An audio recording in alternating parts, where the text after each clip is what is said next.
തൃശ്ശൂർ മാളയിൽ കുറച്ചുനാൾ മുമ്പ് വയോധികരായിട്ടുള്ള വൃദ്ധ ദമ്പതികൾ താമസിക്കുന്ന ഒരു വീട്ടിൽ മോഷണം ഉണ്ടാവുകയുണ്ടായി. രാത്രി ഒരു 8 മണിയുടെ അടുത്ത് വീടിന്റെ ബാക്കിൽ ഒരാൾ മുട്ടുകയും റിട്ടയർഡ് ഹെഡ് മിസ്ട്രസ് ആയിട്ടുള്ള ജയശ്രീ ടീച്ചർ വാതിൽ തുറന്നപ്പോൾ അവരെ പിന്നിൽ നിന്നും ടീച്ചറുടെ വായ പൊത്തിപ്പിടിച്ചിട്ട് അവരുടെ കഴുത്തിൽ കിടന്ന 6 പവന്റെ മാല കവർന്നിട്ട് കള്ളൻ ഇരുട്ടിലേക്ക് ഓടി മറഞ്ഞു.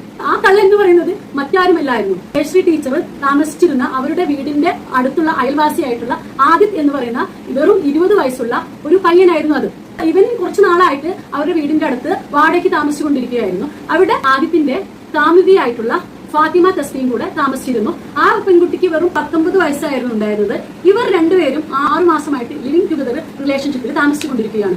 77 വയസ്സുള്ള ജയശ്രീ ടീച്ചറും അവരുടെ കിടപ്പിലായിട്ടുള്ള ഭർത്താവ് മാത്രമായിരുന്നു വീട്ടിൽ ഒറ്റയ്ക്കുണ്ടായിരുന്നത്. ജയശ്രീ ടീച്ചറുടെ മക്കൾ വിദേശത്തായിരുന്നു. വണ്ടി ഡ്രൈവ് ചെയ്യുന്നതിനും അതുപോലെ തന്നെ വീട്ടിൽ എന്തെങ്കിലും അത്യാവശ്യ സാധനങ്ങളും മേടിക്കുന്നതിനും ഒക്കെ മിക്കവാറും സഹായിച്ചിരുന്നത് ആദിത്യമായിരുന്നു. പിന്നെ പലപ്പോഴും ആദിത്യന്റെ സാമ്പത്തികമായിട്ടും ടീച്ചർ സഹായിച്ചിരുന്നു. ആദിത്യ ഓൺലൈനില് ട്രേഡ് മാർക്കറ്റിംഗ് നടത്തുന്ന ഒരു വ്യക്തിയായിരുന്നു. ആദിത്യന് വളരെയധികം സാമ്പത്തികമായിട്ടുള്ള പ്രശ്നങ്ങളും നഷ്ടങ്ങളും ഈ സമയങ്ങളിൽ ഉണ്ടാവുകയുണ്ട്. കാരണങ്ങൾ കൊണ്ടായിരുന്നു ആദിത്യ നമ്മുടെ ടീച്ചറുടെ മാല പൊട്ടിക്കാനുള്ള കാരണം. പോലീസ് അന്വേഷണത്തിന്റെ ഭാഗമായിട്ട് അയൽവാസികളെ ചോദ്യം ചെയ്യുന്നതോടുകൂടി തന്നെ ഈ ഫാത്തിമ തസ്ലിയെയും ആദിത്യനെയും കൂടി ചോദ്യം ചെയ്തിരുന്നു. അപ്പൊ അവർ പോലീസിനോട് പറഞ്ഞിട്ടുള്ള പല കാര്യങ്ങളിലും വ്യക്തതയില്ലായ്മ പല ഘട്ടങ്ങളിലും പോലീസിന് തോന്നി ഇവർ പറയുന്ന കാര്യങ്ങളിൽ. അപ്പൊ വീണ്ടും അവരെ ചോദ്യം ചെയ്തപ്പോൾ ഇത് തന്നെ ആയിരുന്നു പോലീസിന് ഫീൽ ചെയ്തത്. അങ്ങനെ പോലീസ് ഇവരെ കുറിച്ചിട്ട് കൂടുതൽ അന്വേഷണം നടത്തി. മോഷണം നടന്ന് കുറച്ച് ദിവസം കഴിഞ്ഞപ്പോൾ ഫാത്തിമ തസ്ലിയും അതുപോലെ തന്നെ ആദിത്യവും കൂടെ ഒരു ടാക്സി വിളിച്ചിട്ട് മലപ്പുറത്തെ മഞ്ചേരിയിൽ പോയിട്ട് ഒരു ജ്വല്ലറിയിൽ ഈ മാല വിൽക്കുകയും 4.5 ലക്ഷം രൂപ കൈപ്പറ്റുകയും ചെയ്തു.